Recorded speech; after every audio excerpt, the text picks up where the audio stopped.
If you travel to the island of Sodor, you hear booming engines and wheels pounding the rails as the steam engines go about their work. If you listen closely, however, you hear another noise from a faraway part of the island. The drone of snoring machines and scrapping steel dances in the air. These are the sounds of the ironworks. Arry and Bert sold and ventured outside the ironworks. Their yard is littered with scrap, which they spend their days shunting into the smelter shed. Lately, there seemed to be more to melt down than ever. The diesels enjoyed their grim work, but it was invented they needed help. One evening, Arry and Bert were resting in a shed when a familiar horn cut through the air. Diesel slunk into the yard, a train of scrap in tow. Well, smirked Arry. If it isn't Mr. Revolutionary himself, come to take away our buffers, eh? If I must, grunted Diesel.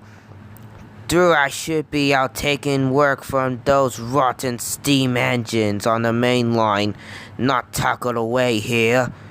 I'll bet, teased Arry. Well, we love to be dazzled by your greatness. Take your train to the shed and we'll get started.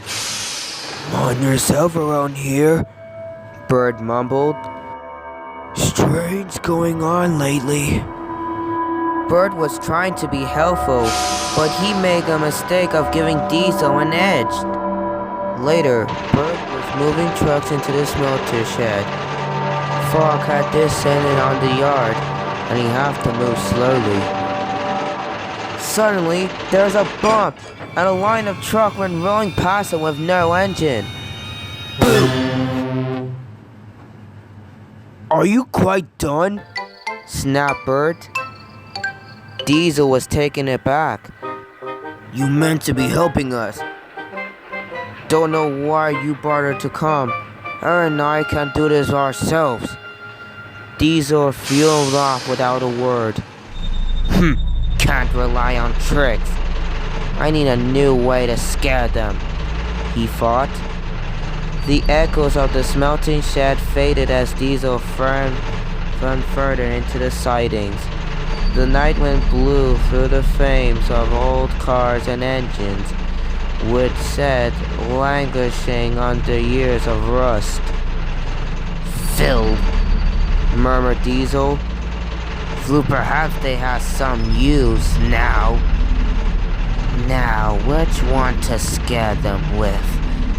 Plenty to chew. Oh! Hey, what were you going, you? Diesel has been so lost in the thought, he didn't notice what's said at the end of his line. A huge tender engine.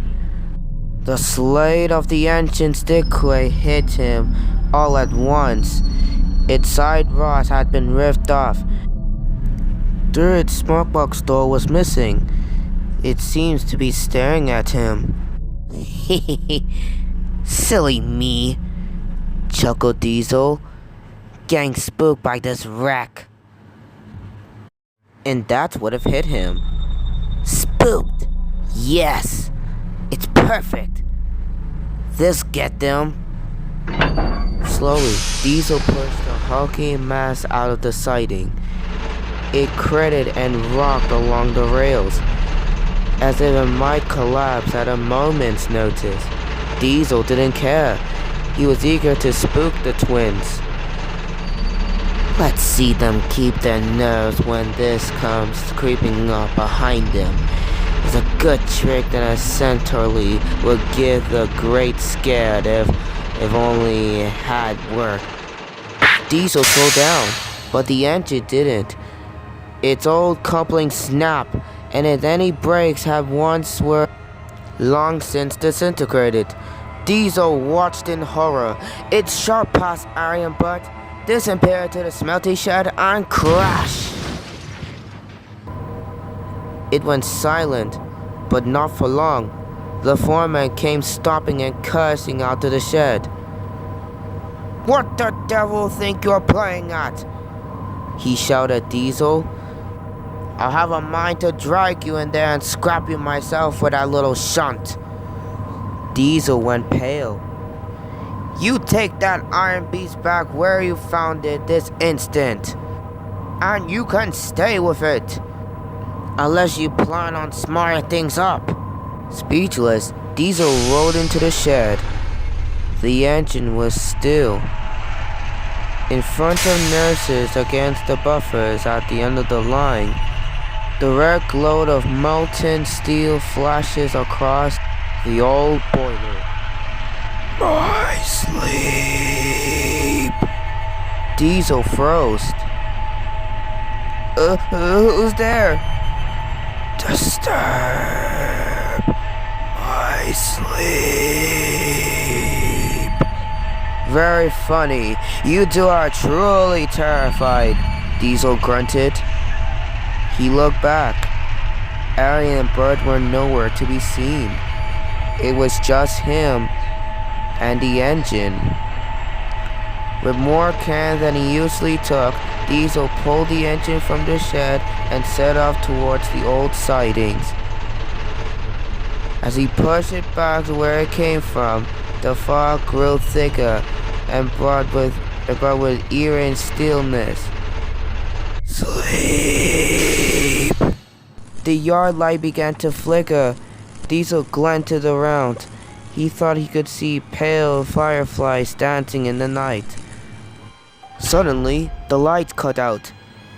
The fireflies grew brighter, revealing dark shapes behind him. Diesel squinted, and that would have hit him.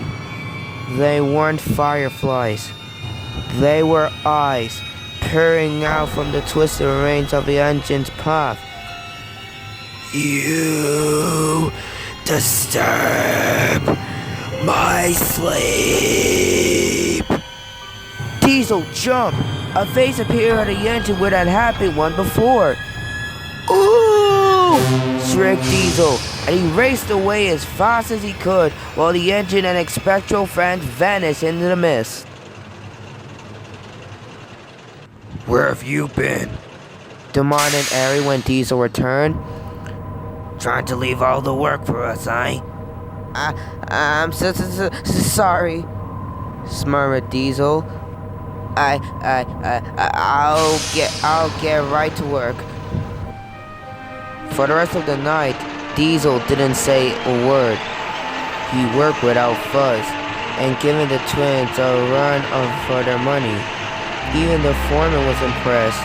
All the while, he kept looking back towards the siding, just to make sure he wasn't being followed or hunted. When the work was done, he wanted to go home. "No chance tonight, old fellow," said his driver. "With a fog like this, we'll never make it back." Reluctantly, Diesel backed down next to Bert in the shed. "Strange things happening around here," murmured Bert. "Oh, yes, very strange." The twins fell asleep, but Diesel stayed awake. It must have all been the fog," he thought. Yes, that's it.